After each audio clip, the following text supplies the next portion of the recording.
Welcome to ChristiTutionalist Politics Podcast, aka CTP, in association with thelibertybeacon.com. And I am your host, Joseph M. Lenard, and that's Lenard.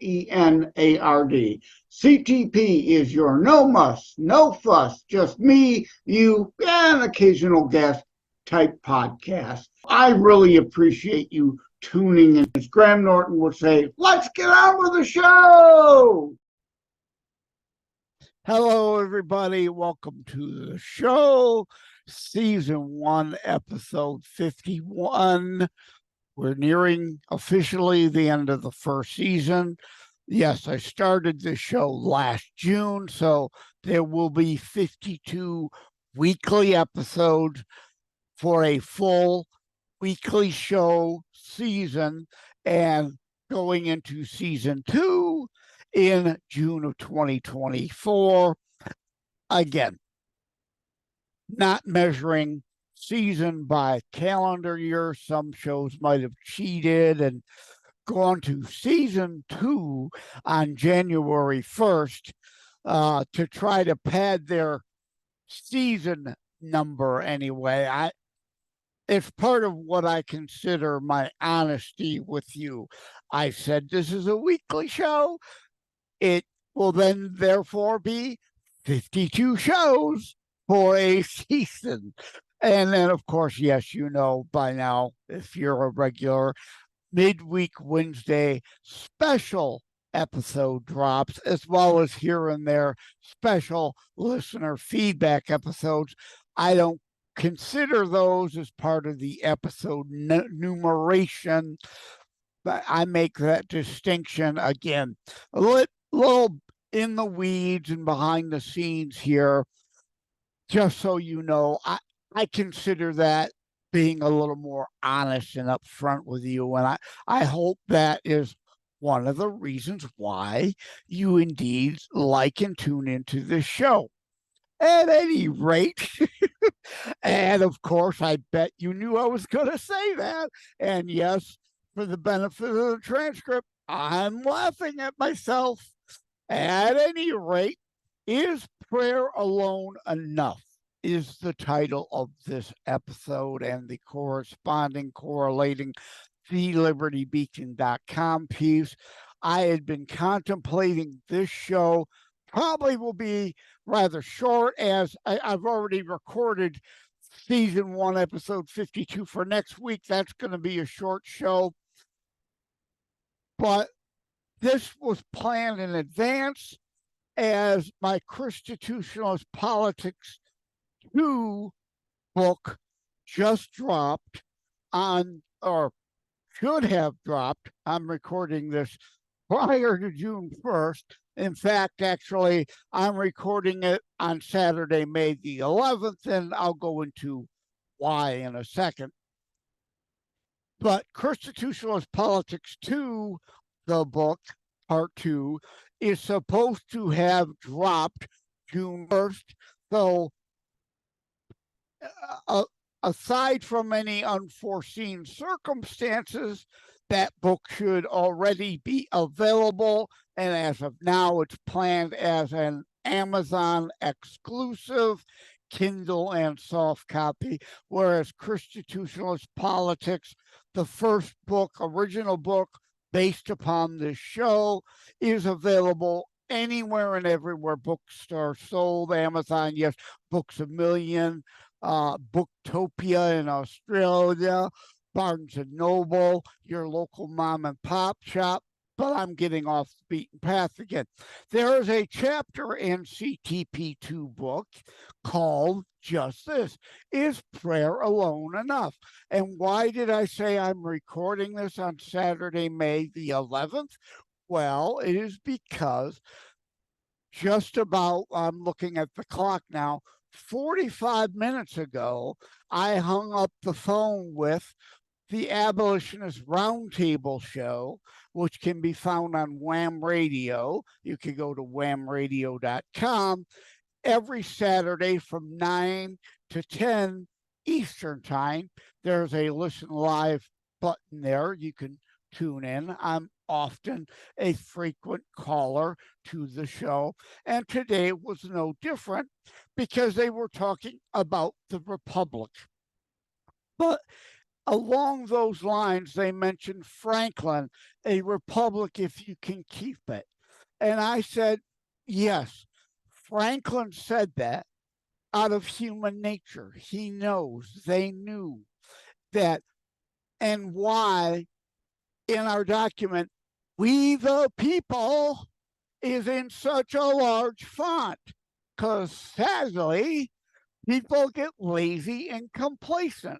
I chimed in with it is part of the reason, which ties to the show, why Jesus said, the poor will always be among you.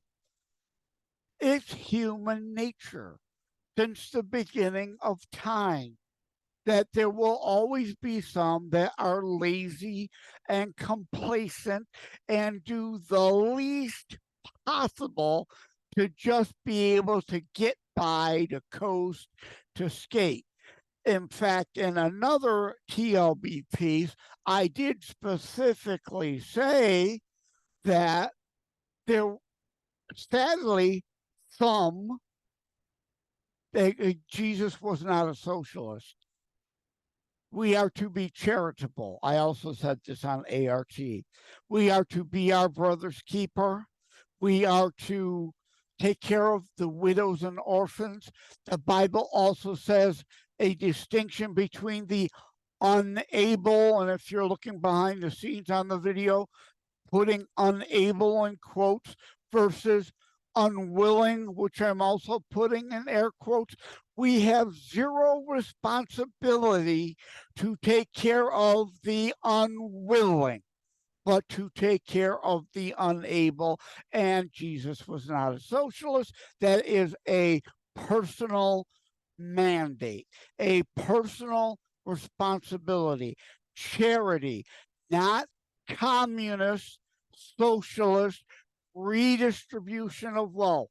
And as I started saying in that other TLB piece, there are sadly some, they think they're being lazy. In a way, they're not, that spend so much more time, energy, effort in trying to beg, borrow, steal, con, scam than it would take for them to actually get a legitimate job and earn their way in life.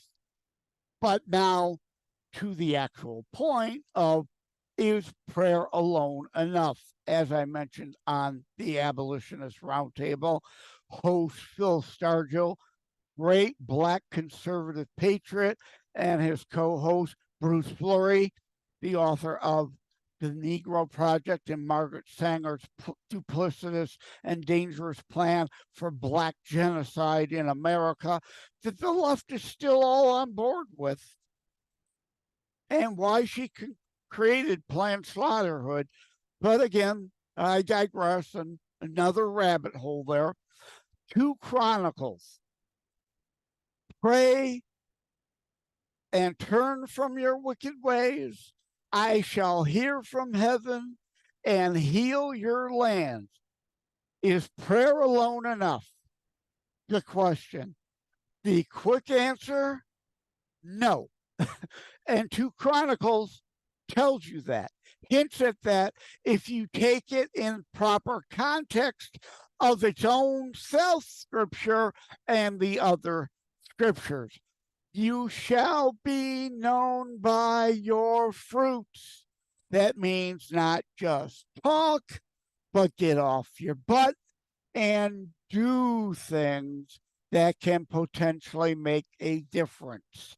You have to do things, not just talk. 2 Chronicles, again, pray, turn from wicked ways, I shall hear, I will heal your land. Turn from wicked ways, right there, means a call to action. It means you not just pray, but get off your knees, get up, off your couch, get out, do things to make this place a better place, to strive to get America to turn from its wicked ways. Then God, hearing, will help, but not completely intervene. Turn from wicked ways, I shall hear, I will heal your land. That means he will help, not just hand it over and expect God to do it all through divine intervention. You, me, we all, we the people must act, not just whine, moan, complain, or indeed, yes, pray. Absolutely pray. Ask for help. Ask for the courage. Ask for the strength to do things. Not just ask for, dear God, please wave your magic wand and make everything like I would prefer it to be. That's not how it works. It's never how it worked. It will never be how it works until Jesus reigns again on this planet. So, at any rate, yes, I know. Saying that on purpose. Laughing at myself again. The bottom line, have I not laid that out? Please, is prayer alone enough to know? The answer is absolutely no. Shall be known by your fruits. You must act.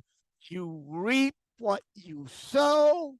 Or as Rush, not Limbaugh, the radio show host, R.I.P. brother, Rush the Rock Group sings, if you choose not to decide, you still have made a choice.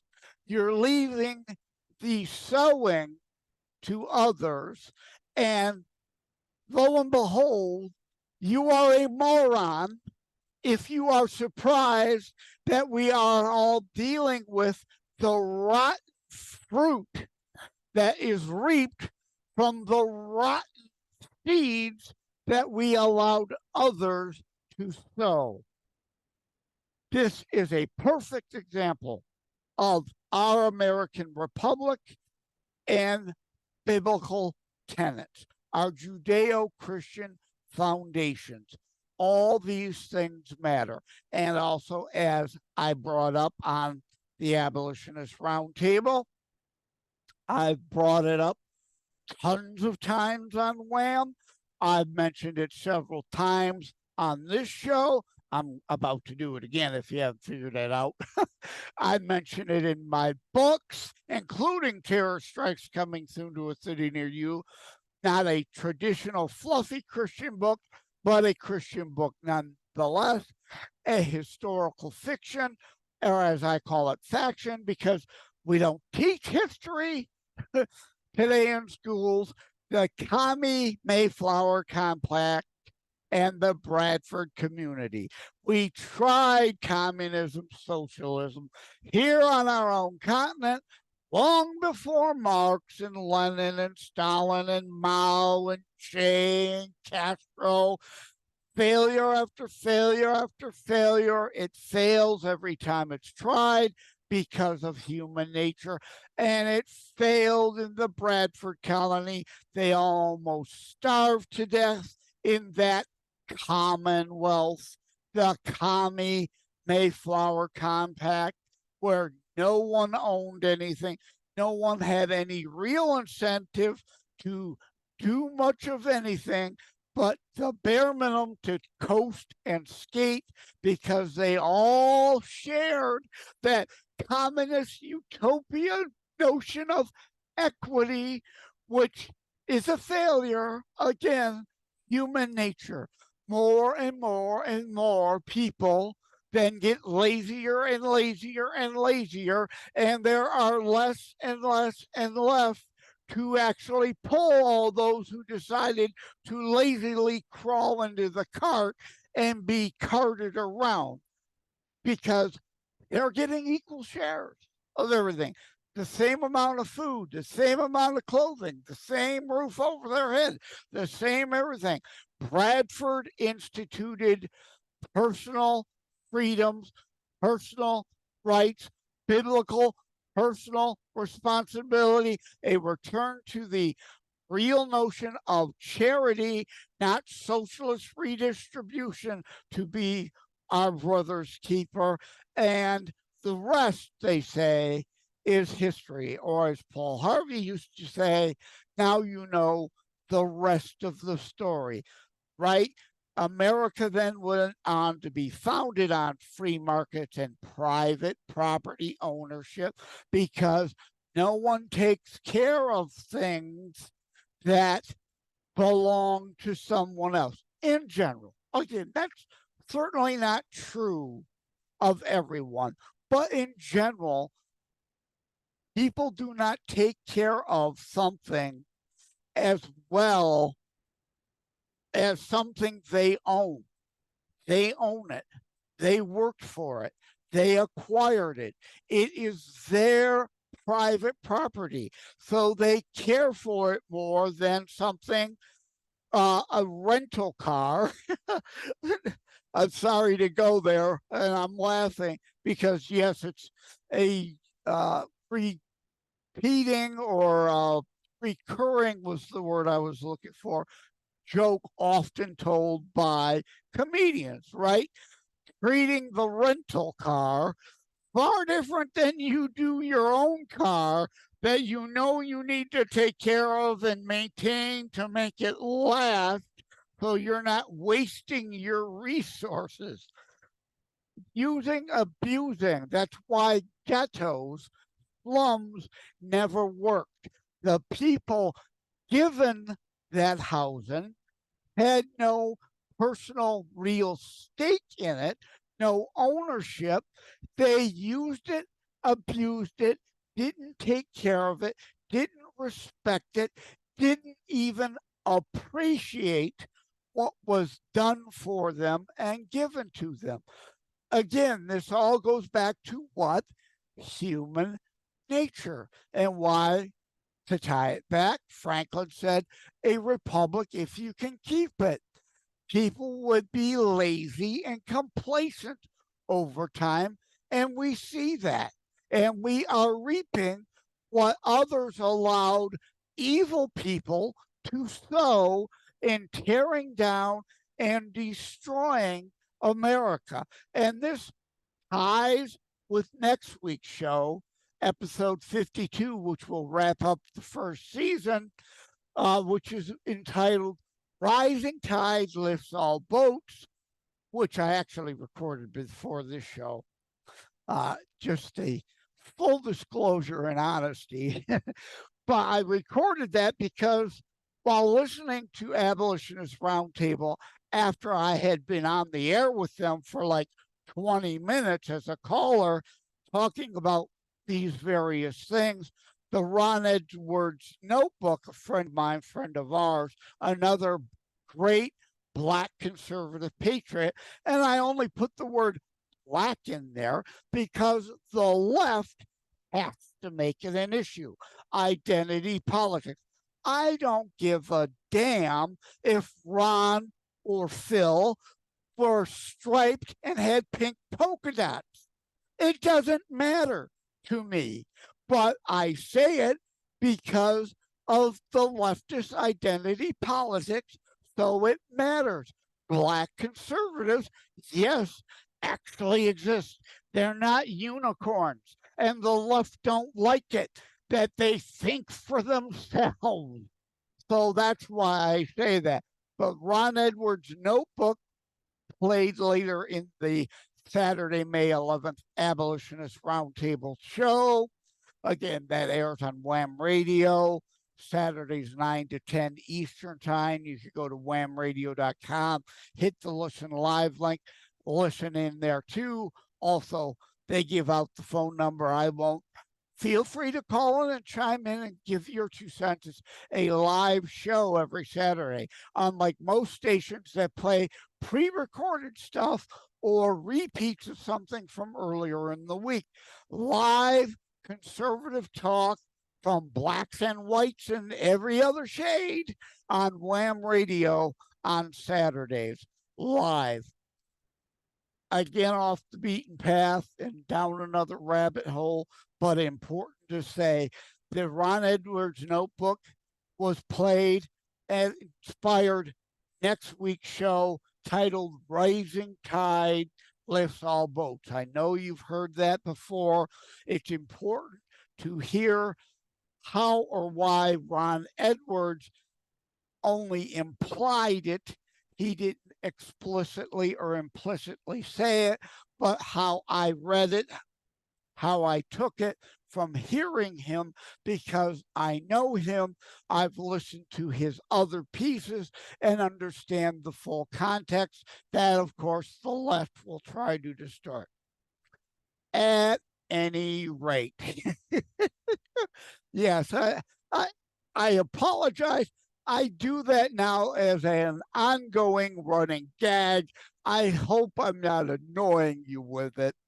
As I said in another episode, a podcast called At Any Rate would actually be a pretty darn good name, and I'm sure somebody will lift that idea from me and indeed start such a show.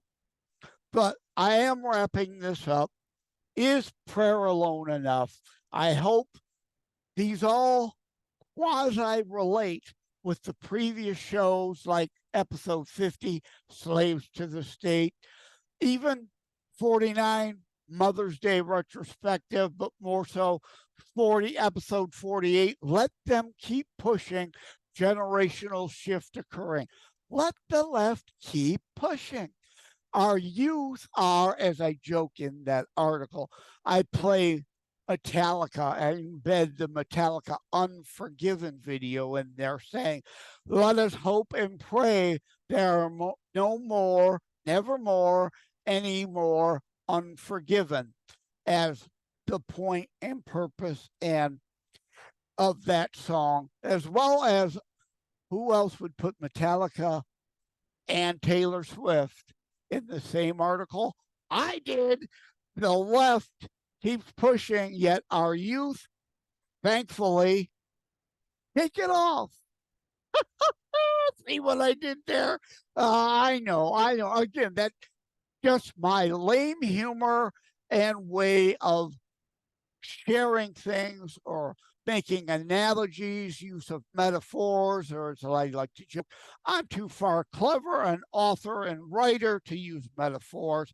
I actually use meta sixes. But I can never pass on the lame pun.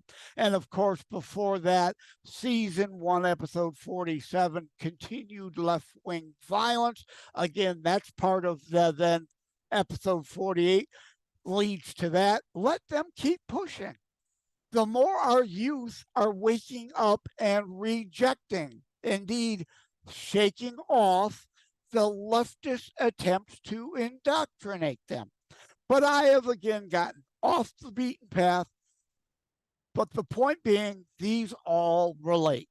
And of course, speaking of relating, correlation and corresponding, please see this week's thelibertybeacon.com piece by the same name, Is Prayer Alone Enough? Please pick up a copy of ChristiTutionalist Politics 2.